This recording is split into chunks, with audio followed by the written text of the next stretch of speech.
नमस्कार मंडळी, सगळेजण कसे आहात? आशा करते की तुम्ही सगळेजण खूप छान आहात, मस्त आहात, खात पीत आहात आणि आयुष्यामध्ये जिथे पण कुठे आहात जगामध्ये तिथे आयुष्य एन्जॉय करत आहात आणि मस्त. आणि जर स्वस्थ नसाल तर होऊनच जाल.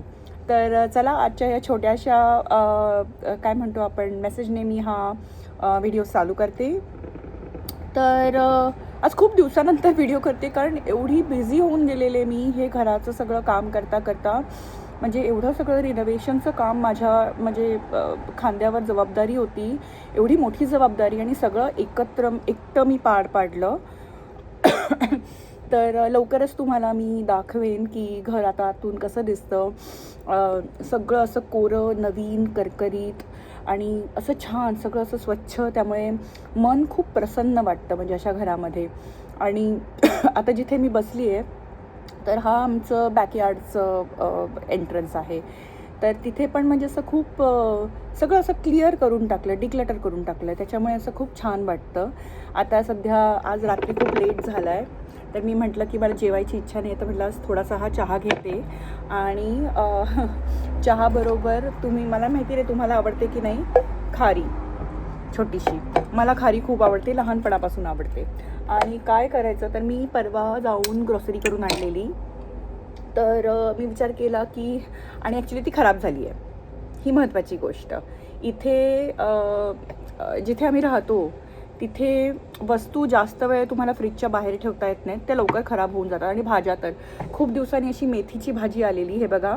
आणि मला वाटतं ही मेथीची पानं अशी सगळी अशी काइंड ऑफ सेमी डेड झालेली आहेत. त्याच्यामुळे म्हटलं आज मी बाहेर ठेवून गेलेले, मला वाटलं ऊन असेल, पण कसलं काय ऊन. आता संध्याकाळी पाऊस पडला आहे त्याच्यामुळे हा मस्त खारी आहे ही. यम.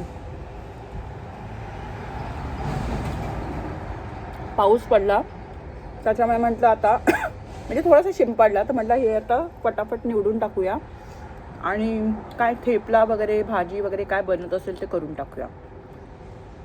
तर ती एक गोष्ट झाली. आणि माझ्याकडे कोथिंबीर पण आहे तर ती पण निवडायची आहे. तर म्हटलं ते निवडता जरा गप्पा मारूयात. आता हा मी चहा संपवणार आहे आणि मग आपण गप्पा मारायच्या आहेत भाजी निवडता. ठीक आहे. अच्छा. तर चला आता मी मेथी निवडायला सुरुवात केली आहे. ठीक आहे. तर एवढे दिवस मी का आले नाही ते तुम्हाला सांगते. आता काय झालं, तुम्हाला माहिती आहे घर म्हटलं की 1760 कामं आली. आता मी ते जे स्टार्टिंगचे जे होते ना, आपण जेव्हा भेटलो व्हिडिओ केले तेव्हा ते केले. आणि त्याच्यानंतर काय झालं, मला डोलोरमामध्ये जावं लागलं कारण सगळं सेट करायचं होतं ना व्यवस्थित. म्हणजे कसं माहिती आहे, घरामध्ये आपण असू ना तर घर घरासारखं वाटलं पाहिजे, अशी वॉर्मथ वाटली पाहिजे. महत्त्वाचं हे नसतं की घर छोटं आहे का खूप प्रशस्त आलिशान मोठं आहे. त्या घरामध्ये गेल्यानंतर आपल्याला तो आपलेपणा वाटतो का, आपलंसं वाटतं का तिकडे, किंवा अशी एक पॉझिटिव्ह वाईब्स असतात त्या येतात का, ह्या गोष्टी महत्त्वाच्या असतात. आणि कसं असतं माहिती आहे, आयुष्यामध्ये आपण म्हणजे असं वास्तुशास्त्र वगैरे असं सगळं म्हणतो, पण खरी गोष्ट ही आहे की तुमच्या मनाची ताकद जी असते ना ती सगळ्या गोष्टींपेक्षा जास्त मोठी असते. ती सगळ्या गोष्टींना ओव्हरकम करू शकते. सॉरी, माझं मराठी एवढं स्पष्ट नाही आहे. पण म्हणजे तुम्ही कोणतंही अपयशातून बाहेर येऊ शकता. आणि ज्या घरामध्ये मुळात देवाचं थोडं असतं ना, देवधर्म थोडा असतो, म्हणजे खूप नाही पण एक बेअर बेसिक जरी असतो ना, तर तिथे नेहमी म्हणजे तिथे गोष्टी व्यवस्थितच होतात. आता आमचं कसं झालं, आम्ही घेतल्यापासून ना घर म्हणजे असा थोडा प्रॉब्लेमच होत होता. म्हणजे एकावर एक असे एवढी संकटं आली आहेत ना, कधी लाईफमध्ये मी तुम्हाला सांगेन की कशी संकटं आली आणि कशी म्हणजे हळूहळू मी त्याच्यातून बाहेर आले. म्हणजे एवढे कष्ट एखाद्या वास्तूमध्ये आल्यानंतर तुम्हाला ते मिळू शकतात ह्याची तुम्ही कल्पना पण केली नसेल. आज परमेश्वराच्या कृपेने खूप चांगल्या ह्याच्यामध्ये आहे, कंडिशनमध्ये आहे. पण अशी पण वेळ होती की खिशामध्ये 5 रुपये पण नव्हते. आणि जर तुम्ही इकडच्या डॉलरच्या ह्याच्यात म्हणाल तर $1 पण नव्हता माझ्या खिशामध्ये. तर वरच्याची कृपा आहे खूप, त्याने सगळं निस्तरून आणि निभावून नेलं. त्यामुळे घरामध्ये ना, कोणत्या पण घरामध्ये नेहमी लक्षात ठेवा की ना, शांतता असणं खूप गरजेचं असतं. आपले मोठे सांगतात, आपली वडीलधारी माणसं जेव्हा आपल्याला सांगतात की घराची दारं आपटू नका, पाय आपटत चालू नका, किंवा घरामध्ये जोराजोराने भांडणं करू नका, बरोबर. तर ह्या ज्या गोष्टी सांगतात त्याच्यामागे काही कारणं असतात. कारण त्या घरामध्ये ना त्याची जे सत्व असतं ते हळूहळू जातं.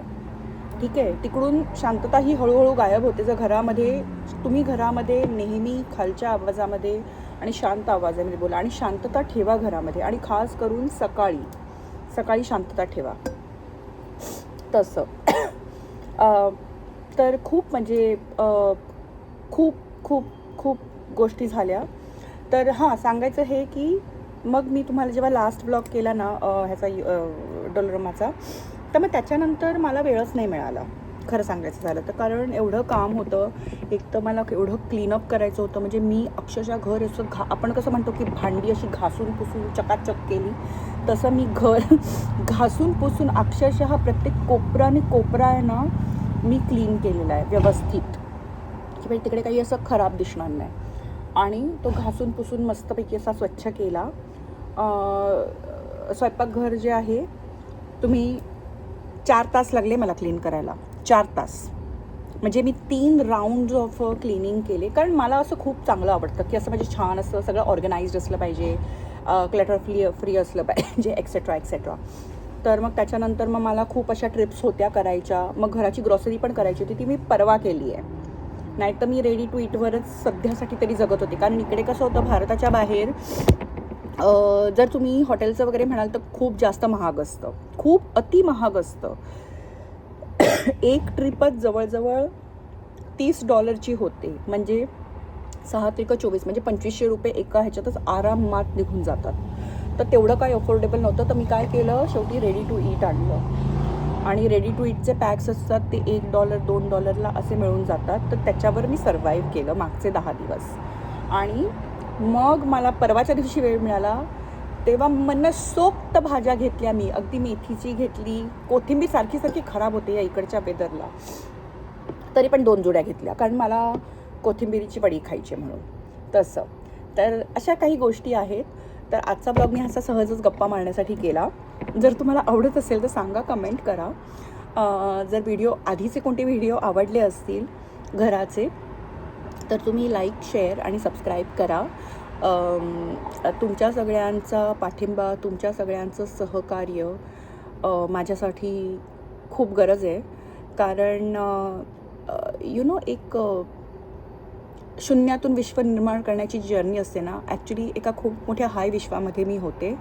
आणि त्या हायवरून मी खूप झिरोच्या पण खाली पाताळामध्ये गेले. आणि त्या पाताळापासून जमिनीपर्यंत यायची जी जर्नी आहे ती मला तुमच्याबरोबर सगळ्यांबरोबर शेअर करायची आहे. आणि माझी अशी इच्छा आहे की जेव्हा आपले